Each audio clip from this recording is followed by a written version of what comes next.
Bonjour mes trésors, bonjour tout le monde, vous allez bien? Aujourd'hui nous allons voir comment l'alcool et les autres drogues rendent-ils violents.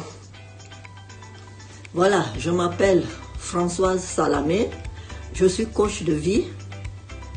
J'aide les parents des jeunes adolescents toxicomanes à sortir leur adolescent de la dépendance des drogues grâce à ma méthode K que j'ai mise en place.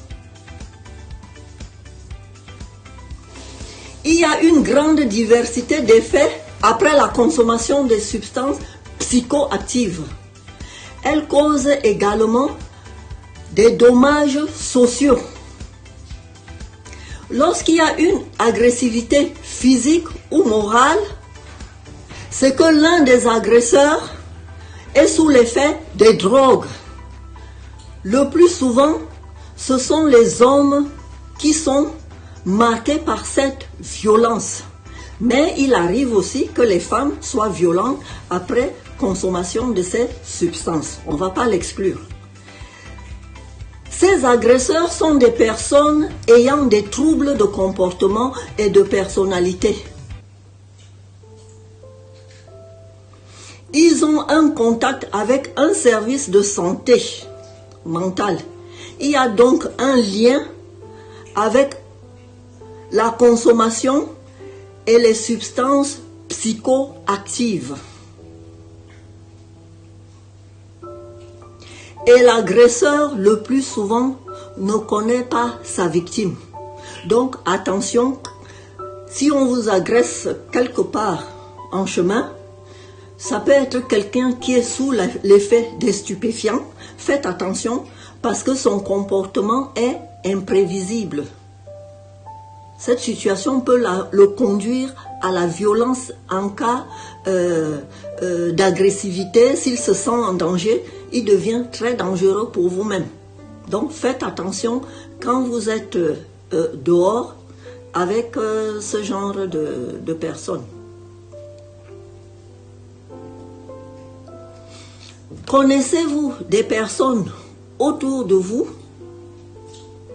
qui consomment des psychotropes et qui sont agressives? En avez-vous déjà vu autour de vous? Dites-le moi en commentaire. Parce que moi, je vais vous citer quelques exemples que j'ai vécus ou que j'ai suivis dans des films ou que j'ai lus dans des livres ou que j'ai même vécu directement. Des personnes atteintes par ce genre de comportement. La relation entre la drogue et la violence est susceptible d'être analysée selon les diverses perspectives. Donc, il y a plusieurs causes.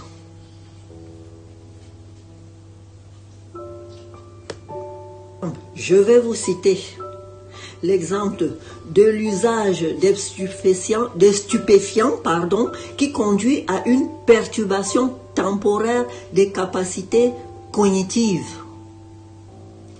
Il y a un manque de ressources émotionnelles quand ils sont dans cet état-là.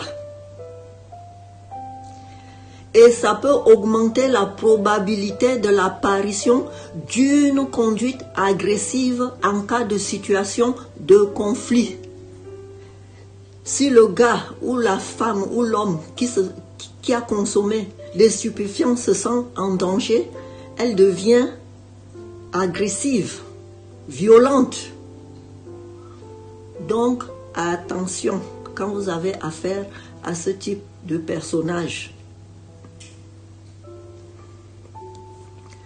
Quand violence et drogue se rencontrent chez les jeunes, ils ne l'avouent pas. Ils font le déni de la situation.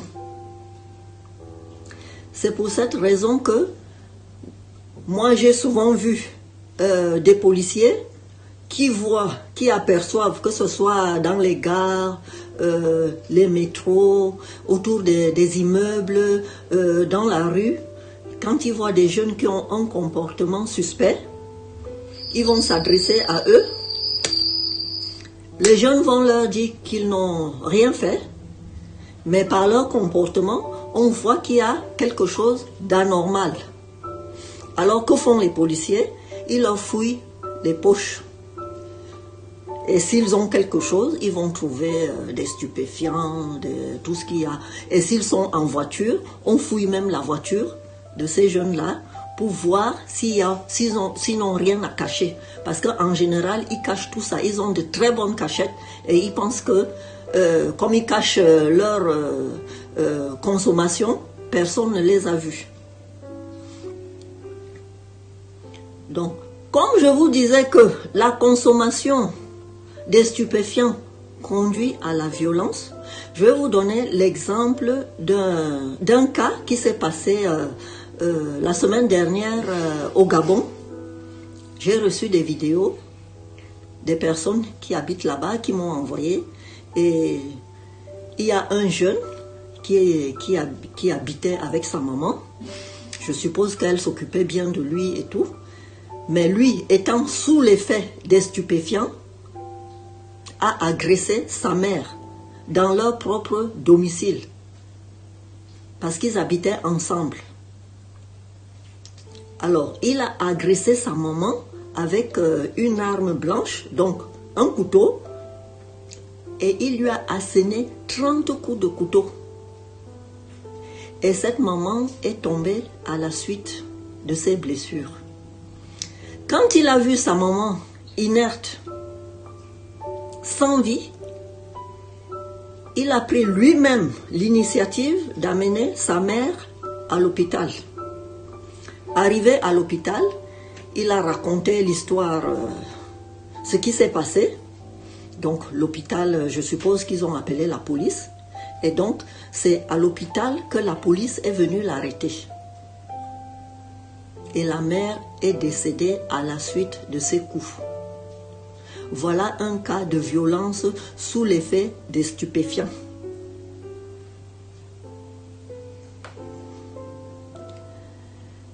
J'ai aussi vu dans une série à la télé une mère toxicomane qui vivait avec sa fille. Cette maman avait continuellement besoin de soins psychiatriques parce qu'elle consommait de la drogue. Et elle était sous traitement.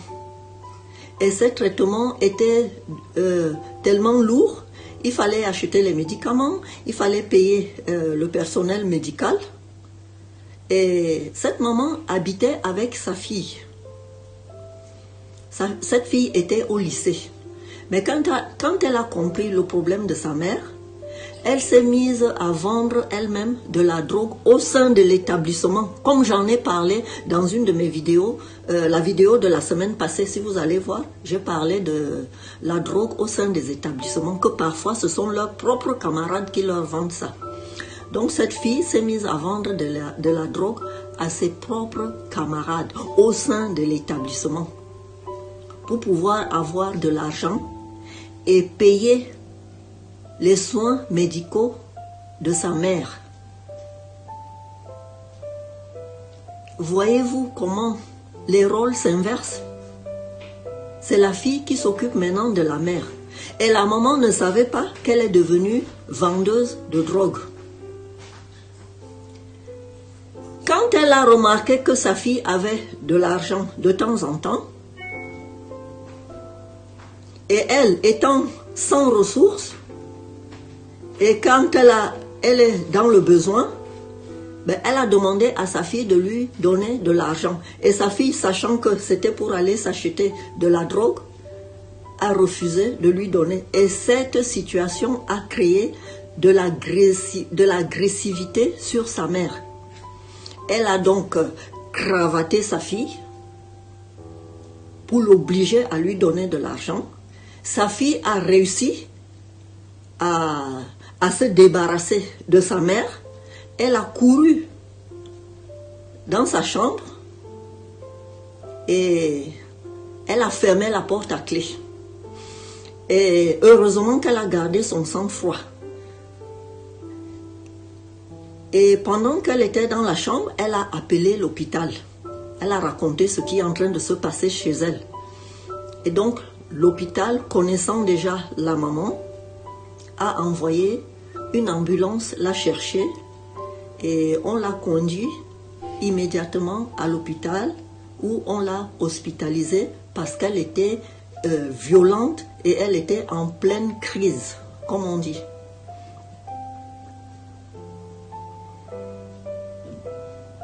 Donc, c'est pour vous dire que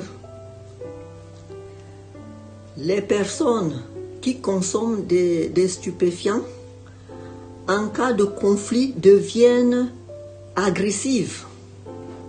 Elle a agressé sa fille en la cravatant, vous voyez, pour lui soutirer de l'argent, sa propre fille. Heureusement que sa fille a réussi à se débarrasser de sa mère. Imaginez-vous ce qui aurait pu arriver si elle l'avait étranglée, si jamais elle avait mis les mains, elle pouvait l'étrangler, la tuer. Parce que quand ils sont sous l'effet des stupéfiants, ils n'ont plus le contrôle, comme je l'ai toujours dit. Heureusement que la fille a eu beaucoup de sagesse et de tact, qu'elle était lucide et qu'elle a pu s'échapper des mains de sa maman. Donc, attention, quand vous êtes entouré des personnes qui prennent ces substances psychotiques, faites attention. En cas de situation de conflit, elles peuvent devenir agressives et dangereuses. Faites attention à cela. Laissez-moi un commentaire. Abonnez-vous à ma chaîne et likez. Merci et nous nous retrouverons la semaine prochaine pour une autre vidéo. Au revoir. Merci de votre présence. Merci de votre attention. Mes trésors, au revoir.